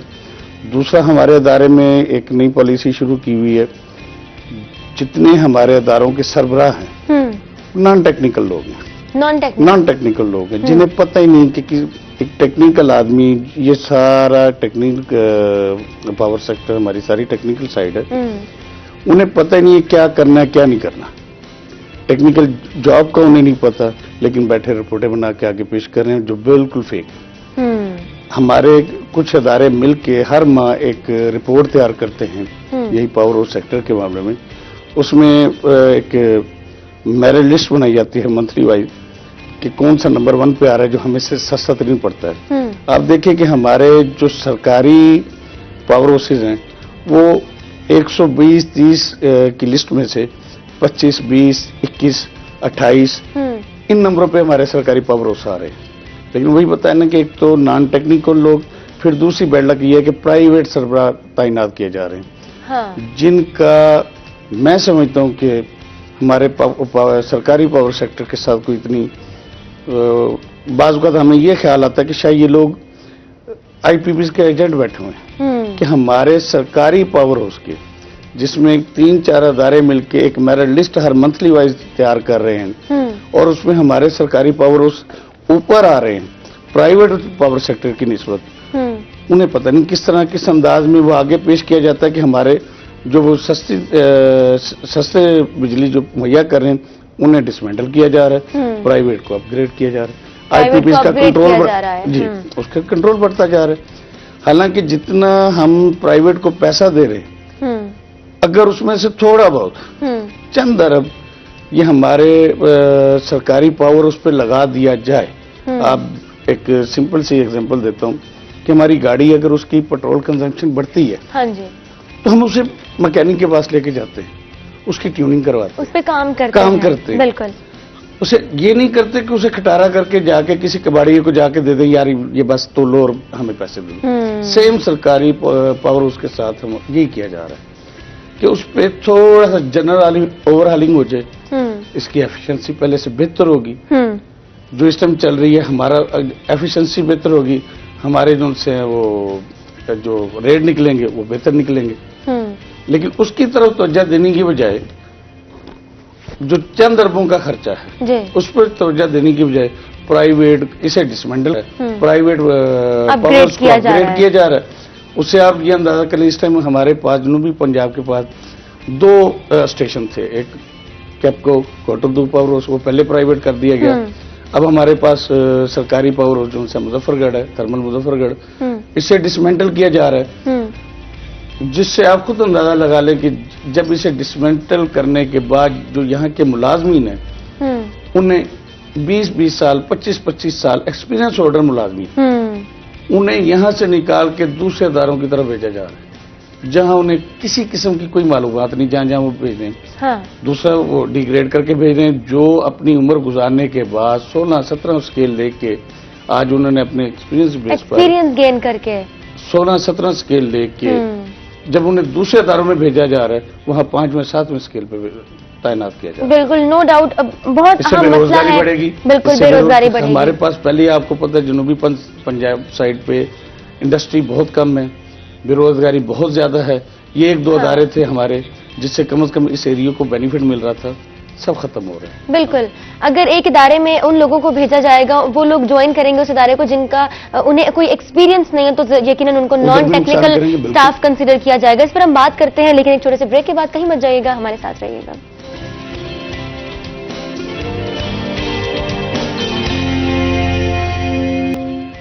Welcome back. आप देख रहे हैं रोही एट 10 और ब्रेक से हम वापस आ चुके हैं। आपको एक दफा फिर से खुशामदीद कहते हैं अपने शो में। और इस सेगमेंट में हम बात कर रहे हैं खालिद बशीर भट्ट साहब से, रीजनल चेयरमैन है वापडा एम्प्लॉयज ऑल पाकिस्तान पैगाम यूनियन के। और इनसे बात हो रही है कि वापडा के जेरे एहतमाम नए जो थर्मल पावर हाउसेज लगाए जा रहे हैं, इसका क्या क्राइटेरिया है और जो एग्जिस्टिंग पावर हाउसेज हैं उन पर काम क्यों नहीं किया जा रहा है, और अगर काम नहीं किया जा रहा तो इसका through out overall power system पर क्या इम्पैक्ट है, और मजीद इससे रेलिवेंट जो भी एम्प्लॉयज हैं उनको किस किस्म के बिहेवियर का सामना करना पड़ रहा है, क्या चैलेंजेस फेस करने पड़े, और उसके लिए लेबर यूनियन क्या काम कर रही है, ये बहुत इंपॉर्टेंट है। सर, क्या मेंशन करना चाहेंगे कि लेबर यूनियन उन एम्प्लॉयज के लिए क्या काम कर रही है? मैं अभी आपने बात की, थोड़ी सी तस्दीक कर दूं। जी जी प्लीज। कि नए पावर हाउस नहीं लगाए जा रहे सरकारी सतह पर, नहीं लगाए जा रहे। यही तो हमारा असल प्रॉब्लम है। नए सरकारी पावर हाउस नहीं लगाए जा रहे, बल्कि जो थे उसे डिसमेंटल किया जा रहा है। नए नहीं लगाए जा रहे और जो एग्जिस्टिंग है उनको डिक्लाइन की तरफ लगाया जा रहा है, खत्म कर रहे हैं, बंद कर रहे हैं, उसे समझ लें कि कबाड़ कर रहे हैं। मुलाजमीन को वहां से निकाल के दूसरी साइडों पे भेजा जा रहा है जहां उनका कोई एक्सपीरियंस नहीं, जहां उनका कोई एक्सपीरियंस नहीं। यहाँ उनका एक्सपीरियंस है 16-17 साल, 20-20, 25-25 साल। कुछ दोस्त हमारे ऐसे हैं जो बिल्कुल रिटायरमेंट पे पहुंचे हुए हैं, लेकिन उन्हें यहाँ से निकाल के उधर। एक तो हमारा सबसे बड़ा मसला जो सा एज ए यूनियन अहदेदार होने के, हमारी पूरी तवज्जो आपको पता होगा कि हमारी लेबर के लिए होती है, हम उनके लिए काविशें कर रहे हैं। दूसरा हमारा, मैं ये समझता हूँ खासकर हमारी यूनियन का, हमारे एसडी साकिब साहब, आप देख लें गुज़श्ता कुछ अरसे के हालात कि उन्होंने मुसलसल, एसडी साकिब साहब हमारे सर, उन्होंने मुसलसल एहतजाज किए। अब भी वो हमारा इंशाल्लाह प्रोग्राम है, हमारे सदर साहब की हिदायत है, तैयारी करें हम लोग मार्च में कि इस्लामाबाद हम ये एहतजाज करेंगे। क्योंकि ये सिर्फ हमारा मामला नहीं है कि हमारे मुलाजमीन जा रहे हैं, उनका है, लेकिन ये चंद जिंदगी हैं। 5000 होंगे, 6000 मुलाजमीन होंगे। अभी इन्होंने जो सरप्लस किए हैं वो तकरीबन 1700-1800 मुलाजमीन हैं जो बेचारे बहुत ज्यादा डिस्टर्ब हैं।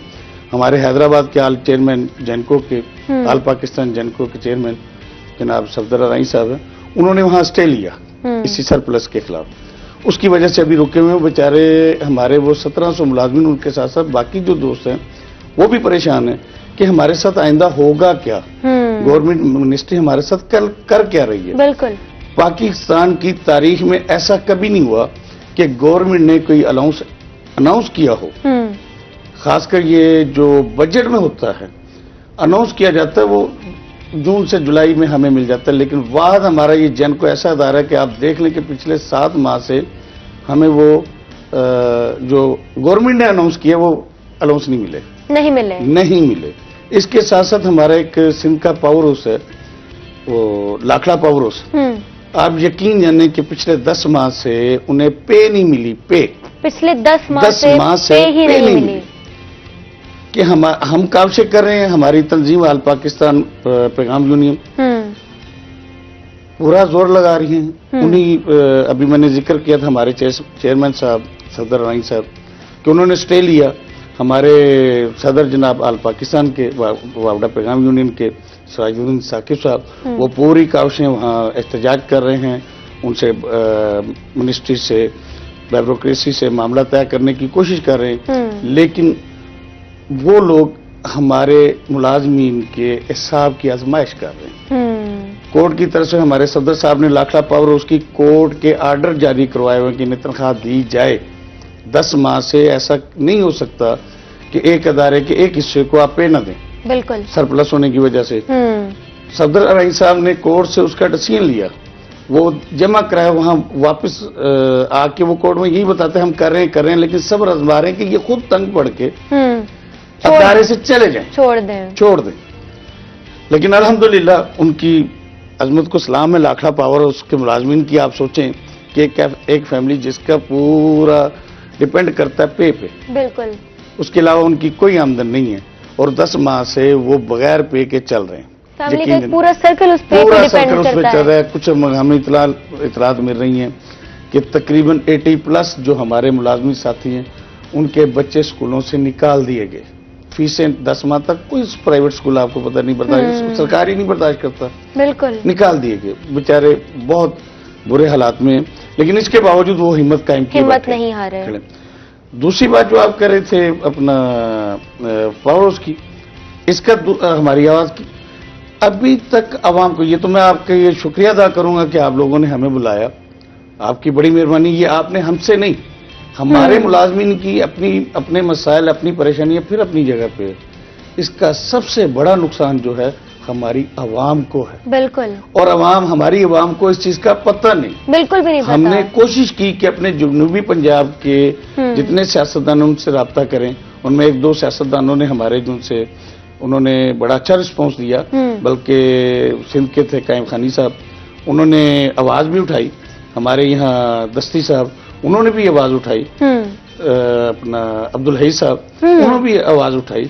इसके अलावा हम कोशिश करेंगे, ये हमारे ये दो ऐसे प्रोजेक्ट हैं जनूबी पंजाब के जो जा रहे हैं हमारे हाथों से। एक तो हमारी वो तकरीबन कोई यहाँ के 2200 मुलाजिम वो सब फारिग हो जाएंगे, फिर यहाँ आप देखने के पहले ही बेरोजगारी मजीद इजाफा होगा। बिल्कुल। इसका जो आवाम को नहीं पता, उन्हें हम ये बताना चाह रहे हैं, भाई हमारे साथ दें, सियासतदानों पे जोर डालें, गवर्नमेंट पे जोर डालें।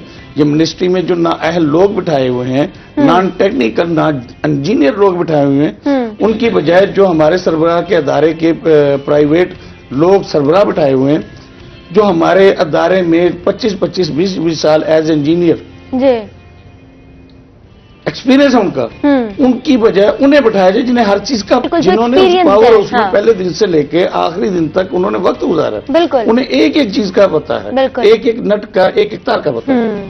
प्राइवेट लोग आए हैं, वो अपने मामला चला रहे हैं, उससे हमें यही लग रहा है कि मे भी ये आईपीपीसी के एजेंट है। आप देख लें, जब से हमारे पाकिस्तान में लोड शेडिंग थी, जब से ये आईपीपीसी लगने शुरू हुए, तब से लेकर अब तक दिन ब दिन, अब भी आप 2-4 महीने पे नजर डालें, आए दिन आपका नेपरा रेट बढ़ा रहा है। बिल्कुल। आईपीपीसी कहने पे कि हम कहीं जगह फ्यूल एडजस्टमेंट, कहीं किसी बहाने की।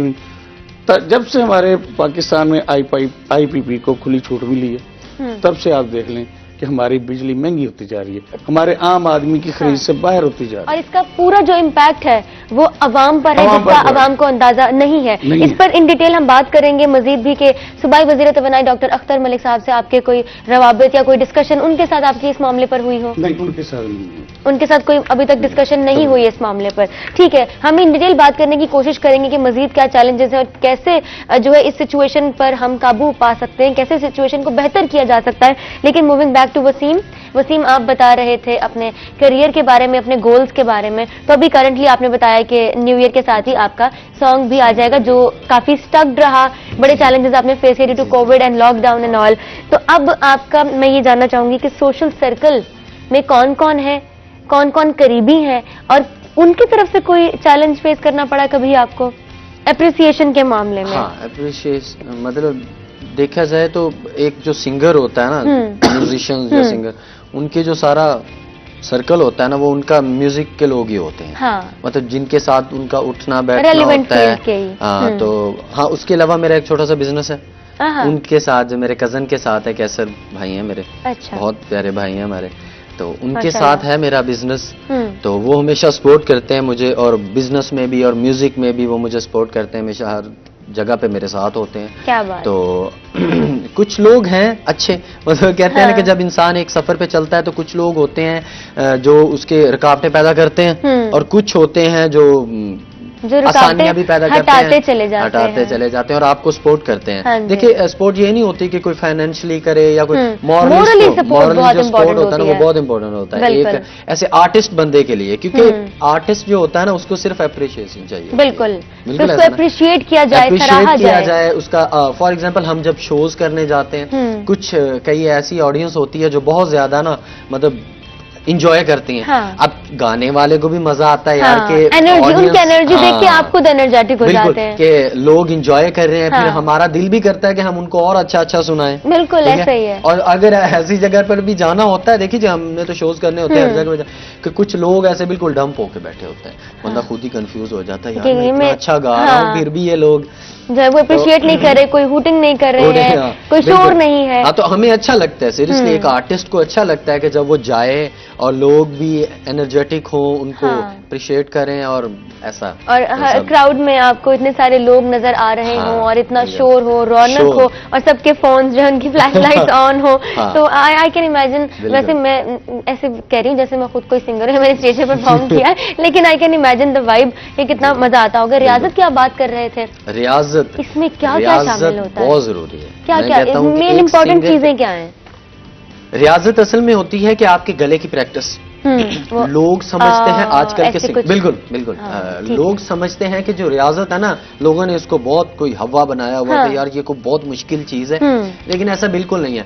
रियाजत असल में होती है, वो लोग कहते हैं, एक खान साहब सजाद अली खान साहब का कहना था कि गला सुरीला नहीं होता, दिमाग सुरीला होता है। दिमाग सुरीला होता है। रियाजत जो है ना, वो आपके गले को और दिमाग को सिंक कर देती है, फिर गला वही करता है जो दिमाग कहता है। क्या बात। अगर आपने एक चीज सुनी ही नहीं है तो वो आप उसे गले से कैसे अदा कर लेंगे? एक छोटा सा बच्चा पैदा होता है ना, उसको पहला लफ्ज वो ज्यादातर कहते हैं माँ कहता है, वो माँ माँ उसे माँ कहती रहती है नाम, वो सबसे पहले सुनता है, फिर उसको कोशिश करता है कि वो अपने गले से अदा सके। अगर, और मेरा कहना है कि अगर कोई भी सिंगर बनना चाहता है या इस फील्ड में आना चाहता है, आगे जाना चाहता है, वो सुने, अच्छे लोगों को सुने। मैं क्लासेस देता हूँ ज़कीर म्यूजिक सोसाइटी में बच्चों को, मैं उनको हमेशा यही कहता हूँ कि बच्चे सुने, जितना हो सकता है अच्छा म्यूजिक सुने। ये नहीं कि अब तुम ऐसा, अच्छे लोगों को सुने। हमारे इतने बड़े बड़े लेजेंड उस्ताद नुसरत अली खान साहब, मेहदी हसन खान साहब को हमने खो दिया बहुत जल्द, लेकिन उनको सुने, उनसे सीखें, अच्छे लोगों को सुने, क्योंकि जब आप सुनेंगे आपके दिमाग में वो चीज नक्श हो जाएगी। फिर वो दिमाग देखें, हमारा पूरा जो बॉडी है, दिमाग ही उसे वाइब देता है कि ये करो तो फिर होता है। सारा कंट्रोल तो दिमाग के पास है, वो जहां मर्जी आपको चला दे, हमारे दिमाग के पास होता है। तो दिमाग जो भी इंस्ट्रक्शंस देगा हमारे गले को, हमारा गला वही करेगा। तो रियाजत जब हम करते हैं तब तो एक तो हमारा गला खुल जाता है। वो होता है ऐसे, जैसे आपने कहा कि सारे गामा बाधा बताइएगा जरा वो इस तरह होता है कि वो 7 सुर हैं, 12 भी होते हैं, लेकिन वो इन डिटेल हो जाएगा। 7 सुर है, जैसे सबको पता है कि 7 सुर बच्चन से हम सुनते हैं, ये है कि सारे गामा पाधा नीसा। तो ये होते हैं, पूरी जो म्यूजिक की थ्योरी है ना, वो इन 7 सुरों के अंदर है। इसकी हम रियाजत करते हैं। फिर इसके डिफरेंट आकार होते हैं, मतलब डिफरेंट शक्ल्स होती हैं। आ, फिर नाक से करना, फिर इसकी शक्ल बनाना, फिर वो सारे गामा पाधा, उसके रियाजत करना, उसके पलटे करना, जो हमें हमारे उस्तादों ने बताया। उससे ये होता है कि मैं कहता हूँ कि एक जो सिंगर, उस्ताद लोग कहते हैं एक जो सिंगर है उसे कम से कम दिन में 2 घंटे रियाज करना चाहिए। 2 नहीं तो 1 घंटा तो मस्ट है ना। और वो उसका कोई टाइम है, ड्यूरेशन सेट किया हुआ? बिल्कुल ऐसा है, बिल्कुल ऐसा है। और कुछ राग हैं, जैसे राग और रागनियां होती है ना, उन राग के अंदर रह के रियाजत करनी होती है, और उन राग के भी टाइम है स्पेसिफिक। ओके, बिल्कुल। वही मैं जानना सुबह के टाइम आप उठेंगे तो राग भैरव है, उसका रियाज करेंगे। सर आप हमें अगर बता दें करके तो मुझे भी पता चल जाएगा ना। सिंगिंग का काफी शौक है, लेकिन कोई मोटिवेशन नहीं है। बिल्कुल, ये होता है कि हम जब रियाजत करने बैठते हैं, रियाजत करने के ना कुछ इंस्ट्रूमेंट्स हैं जिनके साथ रियाजत की जाती है। पुराने जमाने में जो बिल्कुल स्टार्ट किया जाए शास्त्रीय संगीत, जिसको हम यहाँ पे क्लासिकल संगीत कहते हैं, उसमें कहा जाता था तानपुरा। तानपुरा आप लोगों ने देखा होगा, यहाँ पे लोग लेके बैठे होते थे कंधे के साथ लगा के, उसे कहते हैं तानपुरा। तानपुरे पे लोग रियाजत करते थे, फिर सुरमंडल पे करते थे, लेकिन वो बहुत ही मुश्किल है, क्योंकि वो तार का साउंड है, तार का साउंड पकड़ना ना कान के लिए मुश्किल हो जाता है, बिगनर के लिए। तो उस सबसे ज्यादा आसान चीज है बाजा, हारमोनियम। आप लोगों ने देखा, वो जो सिंगर कवाली वाले सारे आगे लेके बैठे होते हैं, हारमोनियम, उस पे हम रियाजत करते हैं। तो वो जो उसकी शक्लें होती हैं कि वो राग के वो जो, वैसे तो आप लोग ब्लैक और व्हाइट देखते हैं ना, वो आपको सबको एक जैसे लग रहे होते हैं कि यार ये, लेकिन सबकी जो साउंड होता है ना वो चेंज, जिसको अंडरस्टैंडिंग हो वो जान लेता है इस चीज को। उसके बारे में जब कोई स्टूडेंट आता है उसे बताया जाता है स्टार्ट में, फिर उसकी पूरी मतलब इंफॉर्मेशन दी जाती है, फिर उसको राग के बारे में बताया जाता है, रागनियों के बारे में बताया जाता है, फिर उसका जो स्पेसिफिक टाइम है, लाइक सुबह आप उठेंगे तो भैरव में करेंगे, दोपहर के टाइम दरबारी वगैरह में करेंगे, और रात को एमन में करेंगे या दुर्गा वगैरह में करेंगे। तो ये बेसिक चीजें हैं और ये मुख्तलिफ टाइम ड्यूरेशन है। ठीक है, तो म्यूजिक के साथ तो गाना, you can do anything because you are a singer. Music के बगैर गाना मुश्किल है? हाँ, म्यूजिक बिल्कुल मुश्किल है, क्योंकि जब म्यूजिक चल रहा होता है तब आपको एक प्रॉपर बीट मिल रही होती है कि आपने बीट के अंदर रह के गाना है, प्रॉपर सुर मिल रहा होता है, उसके साथ साथ आपने चलना है। लेकिन उसके बगैर गाना, मैं कहता हूँ असल सिंगर वो होता है जो म्यूजिक के बगैर गाए। Okay. आजकल कुछ बच्चे हैं, उनको कह देना कि यार कुछ सुनाओ, वो गिटार लेके बैठे। अच्छा, हाँ। मैंने कहा ना कि बेटा गिटार के बगैर सुनाओ, हम हाँ। चाहते हैं कि हम आपका गला वोकल हाँ। देख सकें कि आपकी जो वोकल की रेंज कहाँ तक है, आपकी वोकल क्वालिटी कैसी है। तो उनके लिए ये मुश्किल होती है। तो मैं चाहता हूँ, मैं ये कहता हूँ कि आपको चाहिए कि आप 360 सिंगर होने चाहिए। ये नहीं कि आप किसी एक चीज के हाँ। मतलब भी पाबंद हो जाए। हाँ, बिल्कुल बिल्कुल। उसके बगैर आप कुछ कर ही ना सकें। हारमोनियम के बगैर भी गाना आना चाहिए। सिंगर गिटार वही के- है सिंगर जो वही है। म्यूजिक के बगैर भी गाना गाए। जानता हो। आवाम तो को पता हो चले जाए? कि उसका गला। हो जाए फिर हाँ, म्यूजिक जरूर। के बगैर हो जी, जाए। जी, जरूर। चलें, कोई डन। इश्यू नहीं है जी। तो मैं आपको एक सूफी सॉन्ग है जी, वो चलें, खूबसूरत सा, जरूर। वो मैं आप सबके लिए बगैर म्यूजिक के गाऊंगा। बगैर म्यूजिक के।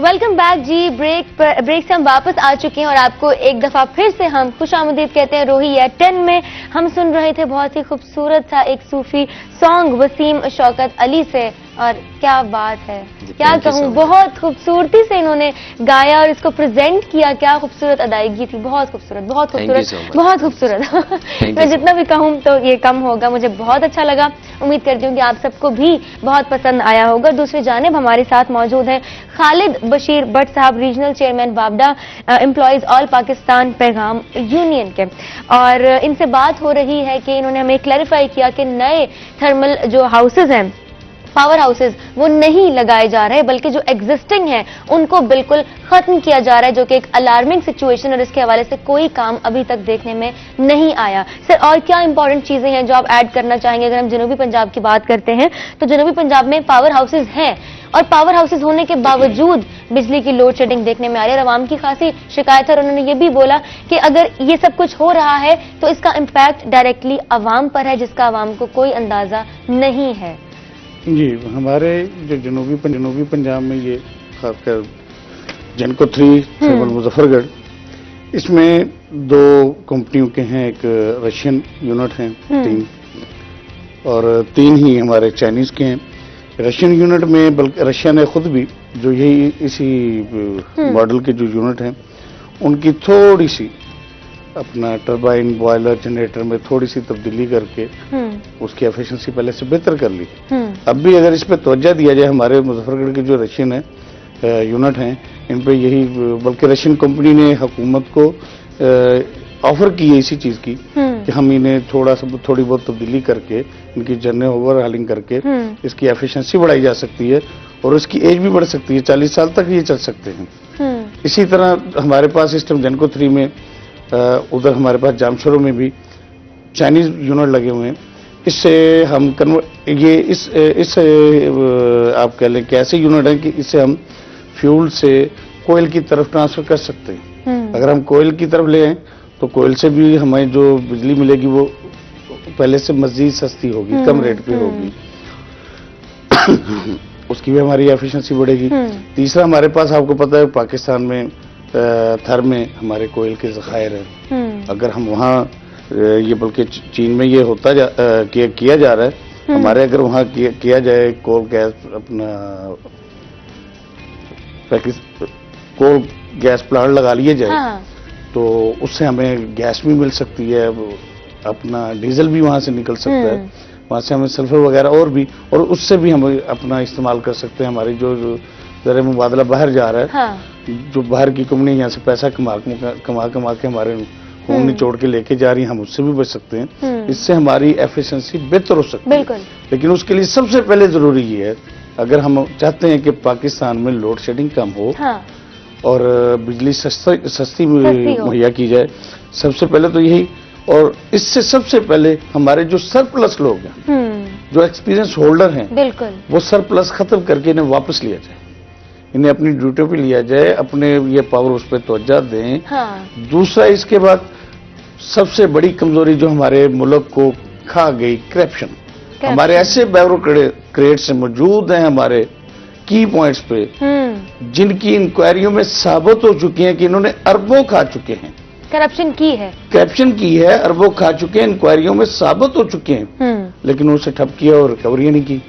अगर इन्हीं से रिकवरी कर ली जाए, ऐसे करप्ट ऑफिसर से जो जिनकी इंक्वायरियां मुकम्मल हो चुकी हैं, इन्हें निकाला जाए, इनसे रिकवरी की जाए, वही हमारे अपने यूनिट्स पे लगाए जाए, हमारी एफिशिएंसी बढ़ सकती है, बेहतर हो सकती है।